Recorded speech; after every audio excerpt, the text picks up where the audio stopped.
Скъпи съотечественици и гости на страната, ще направя малкото видео, за да мога на глас да обясна кое е по-различното и защо така изглеждат тези сапуни. Така изглеждат, защото базата, която в началото правя, съхни, настъргана, изглежда като кокосови стърготини. И после вторично леко я стапям, но я нагрявам. Значи стапям я с този бактериалния екстракт с вода от каменното брашно, нали, за да може да компенсира влагата, която е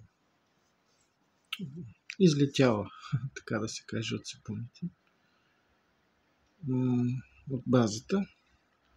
И добавям и тогава тия метиленово синьо, тук има водорасли, също метиленово синьо, пчелен прашец, за пръв път има коджи ориз, нали, нато има, такива неща. Допълнително малко рециново масло за пяна, мед, такива работи. Аромата е лавандула и бял ръвнец. Много по-свеж и така, отколкото ако ги бях стопил, защото макар че е под 50 градуса, все пак си е нагрявани. Сега със сигурност натото оцелява. Имам изследвания от лаборатория. Но аромата е много по-свеж. Много по-свеж и така. Те са месени. Значи всичко е смесено. Разбъркал го много хубаво с дървена бъркалка. Студено, без никакво нагряване. И така. И после ги оформих и тия кюфтета.